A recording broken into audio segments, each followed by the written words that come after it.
One standout from each position group on this Texas Longhorns football team so far through 4 spring practices. You are Locked On Longhorns, your daily podcast on the Texas Longhorns. Part of the Locked On Podcast Network, your team every day.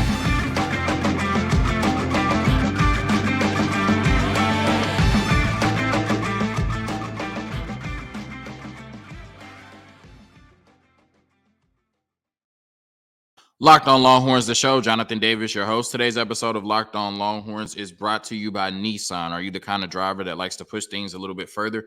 Ever wonder what adventure could be around the next corner? Take the Nissan Rogue, Nissan Pathfinder, or Nissan Armada and go find your next big adventure. Check them all out today at nissanusa.com. On today's episode of Locked On Longhorns, we are discussing spring standouts at each position on this Texas Longhorns football team, courtesy of an article written by Inside Texas. And in the last segment, the Texas baseball team, a very disappointing loss last night to Texas A&M Corpus Christi in a midweek game at home. All of that and more on today's episode of Locked On Longhorns, part of the Locked On Podcast Network, your team every day. So on today's episode of the first 2 segments, one player from each position group that has done well or has stood out thus far in spring practices. We are in the books with 4, right? They've had 4 spring practices. The 5th one will be today, right? So some of you will hear this after or during the 5th practice while it's taking place. And then the 6th one will be on Friday, which will give players an opportunity to go home and spend some time with their families for Easter. And then next week, we'll resume the Tuesday, Thursday, Saturday schedule that we're accustomed to seeing in spring practices. But thus far, 4 are in the books at the time of me recording this. And Inside Texas did a really good article yesterday written by Eric Nalin, I believe, highlighting one player at each position group that has stood out through the first 4 spring practices. So that's what we're going to do the first 2 segments of today's episode is react to that article, starting with the quarterback position and ending up with safety. So once again, starting with quarterback, Eric wrote, Quinn Ewers and Arch Manning have both been good, but that was expected. Arch was particularly good on Monday with his deep ball. I want to give a nod to true freshman Trey Owens for a minute because he's earned praise publicly and privately for his poise, confidence, and arm talent. We knew the arm would translate, but confidence is always a question mark for a true freshman. It's extremely early in his career, 4 practices early, but we like what we've heard so far.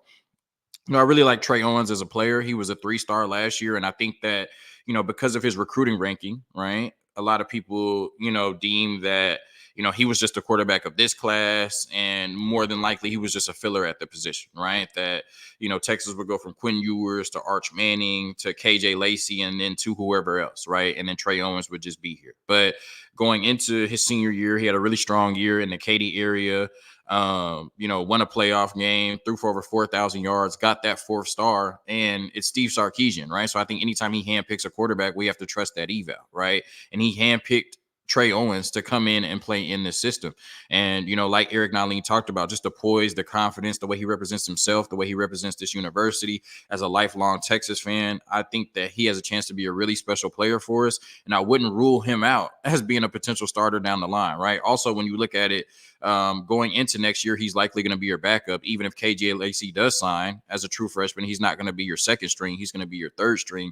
In 16 out of the last 18 years, a backup has started a game for the University of Texas. So I think Trey Owens at the least will get some opportunity next year, and I would not be surprised if he's a starter for the Texas Longhorns down the road. Really love what he brings to the table, and it sounds like through 4 spring practices thus far, he's really made a name for himself at the University of Texas and on this football team. Going on to the running back position, Eric says, while much of the focus has justifiably been on C.J. Baxter and Jaden Blue, Trey Wisner is working to fill more than just Keelan Robinson's special team shoes. He's running like he wants some carries, too. The sophomore has shown burst and wiggle, especially during Saturday's live portion of practice. Baxter and Blue are going to get the lion's share of carries this season, but Wisner is looking like more than just a special teams demon. I talked about this on a previous episode that Trey Wisner was special on special teams last year, and I believe that if a player shows that type of effort on special teams, if they're, somewhat of a good player, right, then you have to reward them. And I think Texas is looking for who's going to fill that Keelan Robinson role or who's going to fill that 3rd running back role, right? And Christian Clark and Jared Gibson are very talented, but they're true freshmen, right? Savion Red, we know he has a specific role in the Wildcat package, but he also came into spring training overweight at 240 pounds. So that opens up a clear path for Trey Wisner, at least opportunity for him to, make his mark and, get some real opportunity when the season comes. And I think, in the very limited opportunity he got last year, like while we're up 50 against Texas Tech, he looked really good, right? And obviously he's shown that passion and that intensity on special teams. So I think there's a clear void or hole right now in the running back room in terms of who's going to be that third guy, that change of pace guy outside of Cedric Baxter and Jaden Blue. And right now, based on what Eric Nalin has said and just the other, pieces of the puzzle, the way that they feel, it looks like Trey Wisner is really fighting hard for a legitimate role on this football team this year as running back 3. Moving on to the wide receiver position, I feel like since spring practices have started, we've heard great things about damn near everybody in the room, from DeAndre Moore to Ryan Wingo to Aaron Butler to Isaiah Bond, Jonte Cook, Matthew Golden, like DeAndre Moore, if I didn't already say his name, the list goes on and on. But who Eric Nalin chose to highlight was Isaiah Bond, right? And you can't go wrong with anybody damn near in that room. Even Parker Livingstone, I've heard some really good things about him. Isaiah Bond's name has been the most frequently mentioned at the position thanks to his route running and speed checking out. As a source put it, he's the real deal. Jonte Cook and DeAndre Moore have also been good. However, I just think Isaiah Bond brings so much to this football team, right? I think that, he's smaller in stature. He has the speed. Obviously, the Xavier Worthy comparisons are there, but I think he plays really physical as well, right? I'll always go back to the biggest play in college football last year, 4th and 31. You have to position yourself as a 5'10", 5'11" receiver in the back of the end zone and make a tough contested catch to send your team to the playoffs, right? I mean, it just doesn't get any bigger than that. And I think that Isaiah Bond, whatever you want to list him at, 5'10", 5'11", 170 pounds, 180 pounds, he plays much bigger than that. He reminds me so much of a Zay Flowers, right? Where he's just explosive, fast, quick twitch, but he also can play physical, right? And he may be the smallest person on the field, but you're going to feel him when you try to tackle him. So love the addition of Isaiah Bond, love what he brings to this football team, especially with the departure of Xavier Worthy. And I think that he really can take this wide receiver group to the next level, and just this passing game to the next level as Quinn Ewers' number one option, or one of Quinn Ewers' number one options in the 2024 season. Moving on to the tight end position, I think this one is interesting, right? Because we relied so much on Jatavian Sanders the last few years in terms of in the receiving game and also in blocking in terms of the 12 personnel and what we do with the 2 tight ends in Steve Sarkisian's system. And we saw Gunnar Helm really start to pop a little bit last year, and we knew that, coming into this year, he would be your tight end 1. But because we run so much 12 personnel and we use so much, 2 tight ends in terms of in our passing game and in our power inside zone run game, you had to ask who would be our tight end 2, right? Because that's a really big position on our football team. Maybe not every, football team, but for the Texas Longhorns and Steve Sarkisian's offense, tight end 2 is a huge position in this offense. And then you got Amari Niblack from the transfer portal. And so most people assumed like, oh, okay, he would be in that role. And maybe it's just early in the way that they've deployed the position, but he has not consistently been the number 2 tight end thus far in spring practices. What also was interesting over the offseason is Juan Davis, right, had all but entered his name in the transfer portal. And then out of nowhere, he withdraws his name and comes back to the University of Texas. And you have to believe he did that because he at least was led to believe that he has a chance to have a significant role on this football team this year. So what Eric Nalin wrote was, many have predicted a breakout for senior Gunnar Helm after an encouraging junior season. Those are wise people. Helm is bringing it as a blocker and receiver with the understanding that he has a golden opportunity this season. Juan Davis, who was close to transferring, is also looking good at tight end and special teams. How long can he hold off Amari Niblack? I'm pulling for him to become a productive player for this football team. So, as I said, tight end 2 was a very important position for the Texas Longhorns in this offense under Steve Sarkisian. And right now, I think one of the most underrated position battles going on in the spring and will continue to go on until the season starts is who will be your tight end 2 behind Gunnar Helm? Will it be Juan Davis or will it be Amari Niblack? As of right now, it seems like both players have equal opportunity to take that spot. Moving on to the offensive line group, Eric Nalin writes, while it's true we've heard of Cameron Williams having a bit of an issue with quickness off the edge, Texas actually has quickness off the edge to give quality tackles trouble. He's been looking pretty good in the run game. He still has time to adjust and lose weight to speed off the edge. So far, it doesn't sound like there's any real competition at right tackle, which is good, right? I think Cam Williams can step in and be really good at that right tackle spot. Obviously, he has the size, the strength, the power, the punch to be dominant in the run game. But what you would worry about is the passing game, right? Because he's a bigger fella. I don't even know what he is at this point. I would assume 360 plus pounds. And when you have these lightning quick edges that weigh 250 250 pounds and a run at 4.4. So, right, it's probably hard to move his feet and stay in front of him. But as Eric Nalin wrote, which I think is a really good point, right? The last couple of years, especially last year, we would like freak out. Even me would obsess over the run game not looking good in spring practices, all right, or in the offseason. But then you have to also put in perspective that they're going against Tavondre Sweat and Byron Murphy, who eventually would end up 2 All-Americans. And you have to say, okay, what you're going against in practice is probably the best that you'll face all season, right? Obviously, this Texas team will go against Michigan this year. This Texas team will go against Georgia this year. But outside of those 2 teams, you're probably going against edges in practice that are better than any other team has or can put on the field, right? And Trey Moore, Colin Simmons, Barron Sorrell, Ethan Burke, et cetera, et cetera. So, yes, Cam Williams probably has struggled a little bit in terms of the passing game thus far in spring practices. He still has plenty of time to clean that up.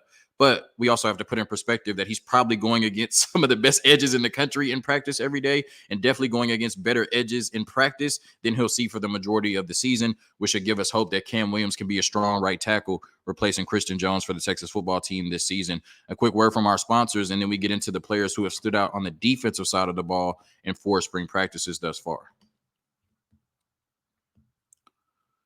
All right, today's episode of Locked On Longhorns is brought to you by eBay Motors. Passion, drive, and patience, what brings home the winning trophy, is also what keeps your ride or die alive.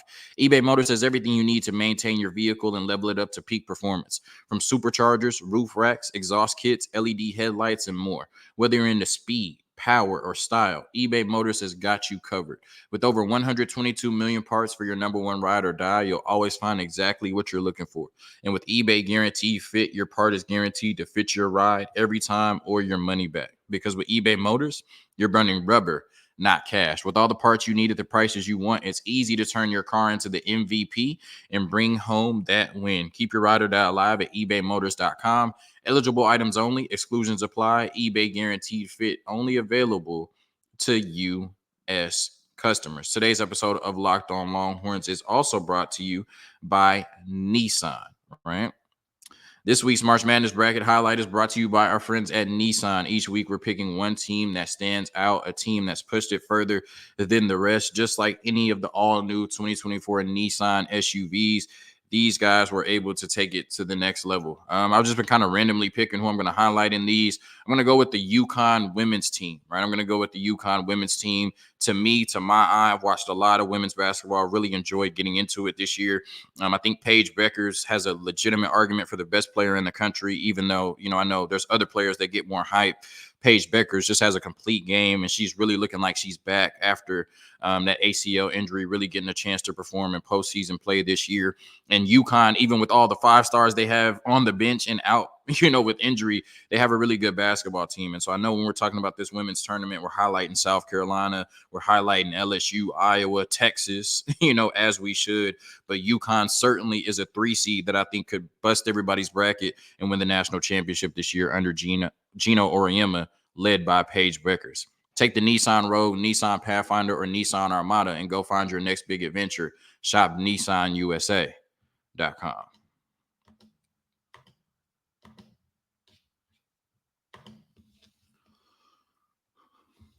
All right, moving on to the defensive tackle position. This is what Eric Nalin wrote. He wrote, we'll have to ask some direct questions about this position because we haven't heard much organically.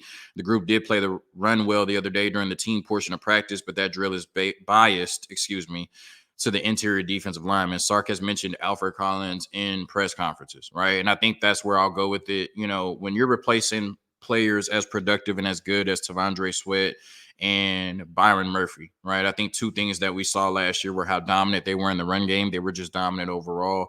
But I think that overall motor, right? It was play in and play out. They brought it. Every drive, they brought it. Every game, they brought it, right? They didn't take weeks off. They didn't take plays off. They didn't take drives off. They didn't take series off, right? However you want to identify it. And I think that has to be the key for the defensive tackles this year. There has to be an unwavering commitment to stopping the run, which is mostly effort and want to.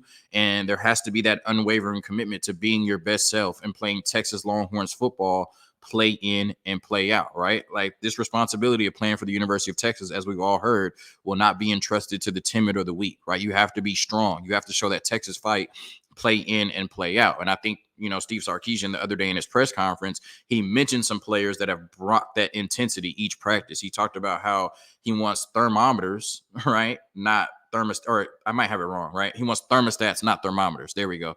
Because thermostats, you can set the temperature, while a thermometer, you're just checking the temperature, right? He wants players to set the temperature in practice. And he did mention Alfred Collins, who has had some consistency issues at the University of Texas, as one of those players who has really brought it and set the tone in each one of the 4 practices that has taken place thus far. So I think the biggest thing that we're looking for from our defensive tackles after, losing Tavondre Sweat and Byron Murphy is consistency and dominance in terms of our run defense. And based on what we've heard from Steve Sarkisian in terms of what Alfred Collins has brought in terms of intensity to the spring practices, I have faith that he can do a really good job of replacing 2 Pantheon greats at the University of Texas, 2 All-Americans in Murphy and Sweat. At the edge position, Trey Moore has been as advertised. Sark echoed much of our reporting. This is Inside Texas's reporting in his press conference on Monday, stating Moore was a stud during winter offseason and arrived with a chip on his shoulder. We look forward to hearing more about him at Sam linebacker over the coming weeks, in addition to playing Buck.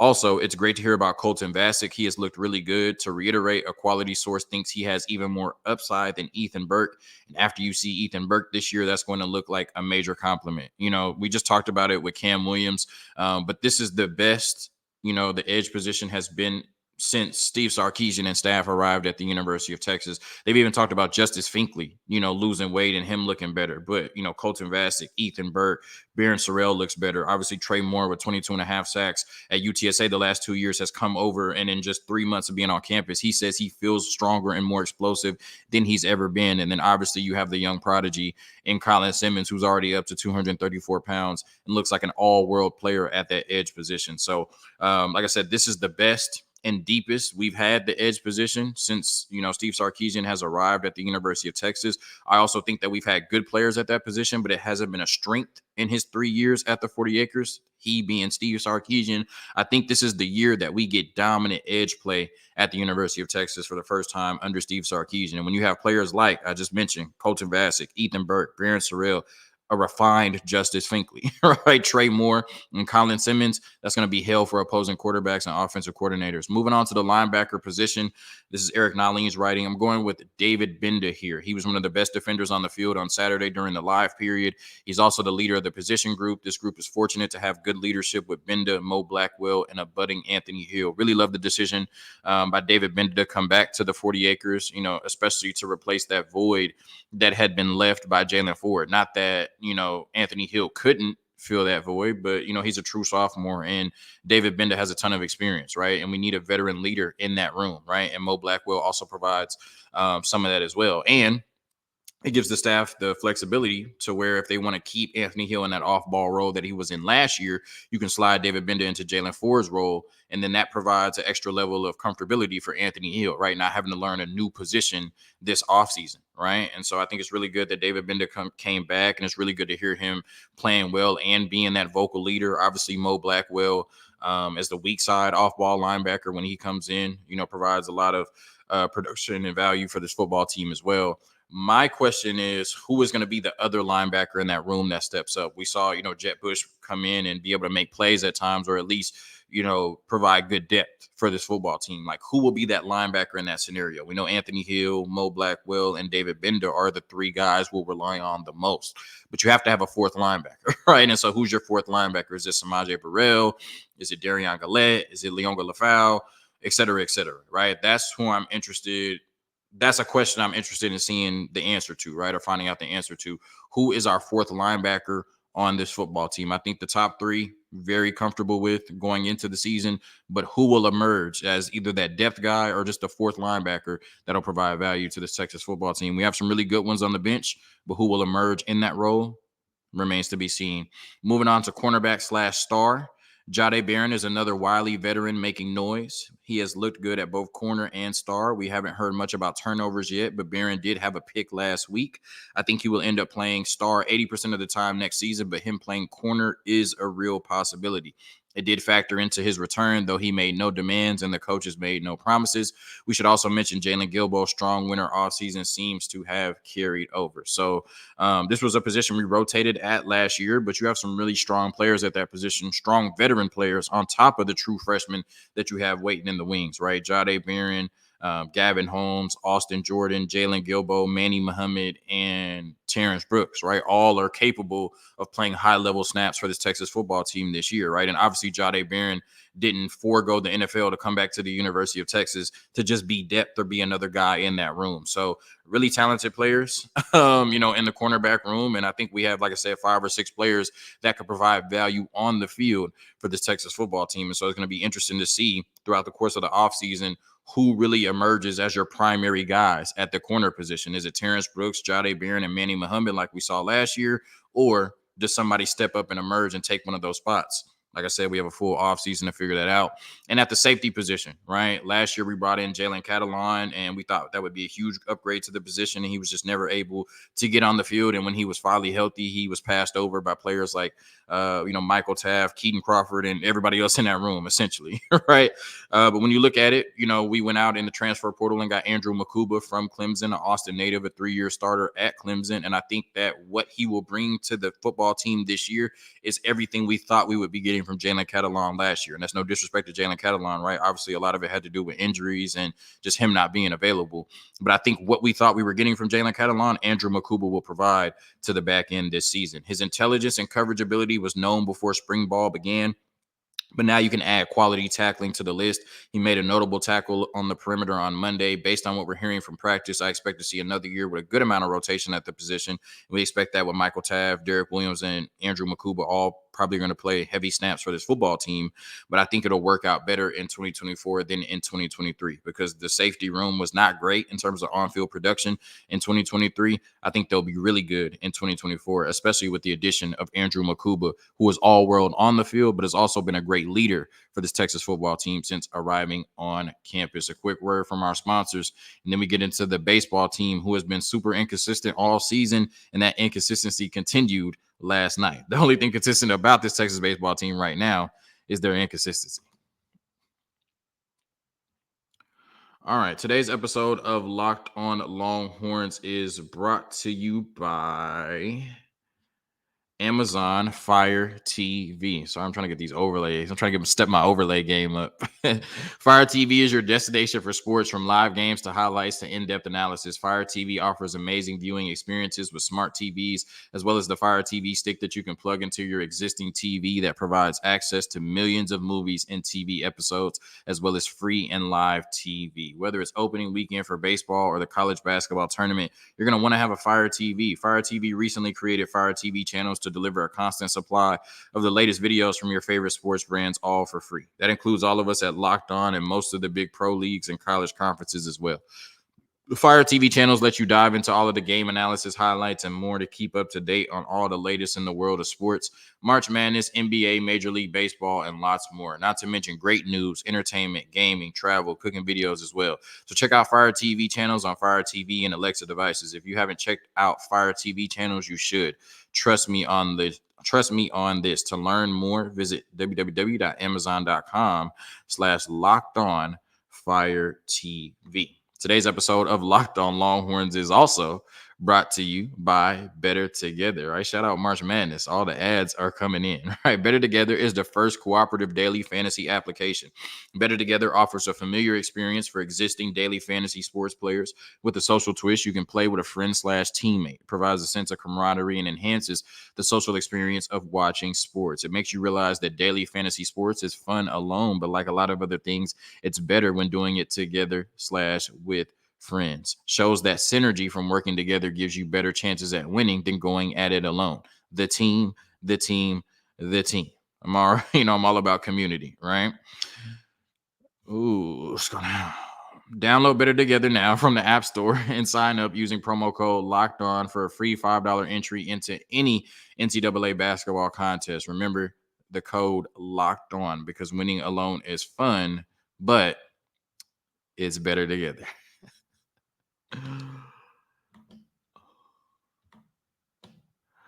All right, here we go. Let me get this overlay off of here. That's enough. Better together. It's my time to shine. All right, talking about the Texas baseball team. And it's funny because, going back to last week, last Tuesday, they were down 5-3 going into the ninth inning. They overcame that with a 2-run homer in the bottom of the ninth and then ended up walking it off in the 10th. And we were like, okay, this is the type of win that will carry them for the rest of the season, right? Like, this is the game we're going to look back on and say, this was the game where they figured it out. And then after that, they beat up on them pretty bad the next day, lost their game against Baylor on Friday, but then smoked Baylor on Saturday and Sunday, right? So you said overall, right, like moving forward, Texas baseball team is hitting on all cylinders. And they had been inconsistent all year, and unfortunately, they took another step back last night, right? It's like 5 steps forward, 10 steps back so far for this Texas baseball team, and last night was another example of that. So they dropped to 15-10 on the season after a disappointing midweek loss to Texas A&M Corpus Christi 4-1. And I'm a huge baseball fan. As you can see, I got the Texas Rangers sweater on, huge Rangers fan, just a fan of all baseball teams. I love the sport, right? And I understand that baseball is the sport with the most parity, right? Like, anything can happen in baseball. And so, it's hard to really say something is an upset or this team shouldn't have lost, right? Because there's just days where you show up to the ballpark and your pitches aren't going where you want them to, and you just can't hit the baseball, right? That's normal. It happens, right? It's a sport where you fail 70% of the time on offense. So I never like to get on here. I say all that to say, like, I never like to get on here and say Texas should have won that game or it's a disappointing loss. But this was a disappointing loss, right? The Islanders came into the game with a 12-16 record, and this is a quote from their manager prior to the game. The Longhorns are super talented. They have a top 25 level team every year, said head coach Scott Malone. It is a great opportunity for us to play on one of the biggest stages. So many Islander fans from all over the South will be watching the game on the Longhorn Network. Like I said, anything can happen in baseball, right? And I'm not the person to come on here and say losing a baseball game, is a disappointing loss, right? Because like I said, anything can happen. But when the team coming in to your house is 12-16, when it's college baseball, so there's definitely a disparity in terms of talent. It's not like Major League Baseball where every team has talent, you know what I mean?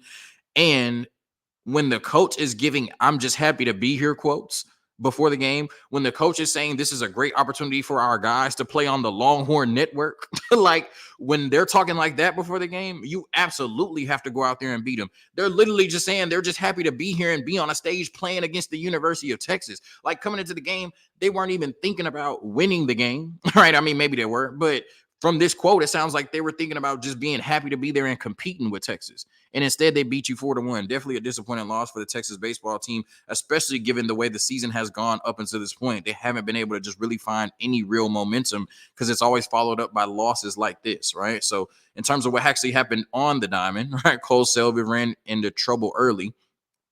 And ended up giving a 3-run homer in the second inning, which is all the Islanders would need offensively to pull off the upset. My gosh. The Longhorns would not get their first hit until the third inning and would not score their single run, their only run they scored, until the 8th inning when Peyton Powell hit a sacrifice fly. So I've talked about how inconsistent this Texas baseball team is. And when you go to the ballpark, right, or when you turn on this Texas baseball team, what can you expect? What can you hang your hat on? Right now, if we're looking at the big 3 categories, I can't say any of them definitively, right? When you look at defense, Texas is 92nd in the country in fielding percentage and has committed 26 errors on the season. That's not great. When we look at pitching has obviously been extremely inconsistent this year, so much so that people have called for David Pierce to fire himself in the middle of the season as the pitching coach. But the Longhorns have given up 4 runs or less in 5 straight games, right? So, we also saw that series against Cal Poly where they didn't allow a run for 3 straight games. So, like, one game they're giving up 11 runs, right? The next game they're shutting somebody out. Inconsistent, right? Even though it's been good, or better, I should say, the last 5 games. And then hitting, after scoring 21 runs on Saturday and Sunday, you come back and only score 1 run against Texas A&M Corpus Christi on Tuesday at home, and you scored that 1 run on a sacrifice fly, right? So on a hit where you recorded an out, right? That's the only time you scored a run. So They'll have to bounce back. They travel to Manhattan, Kansas on Thursday to start a series against Kansas State, but this team just needs to be more consistent in all areas, right? Offensively, defensively, and pitching. They have not been good enough. And I think that's why they have a 15-10 record. And that's why we're all looking here somewhat stunned after a midweek loss to Texas A&M Corpus Christi, who was just happy to be there. And that loss should have never happened. Anything can happen in baseball, but what happened last night should not happen. Thank you for tuning in to another episode of Locked On Longhorns, part of the Locked On Podcast Network, your team every day.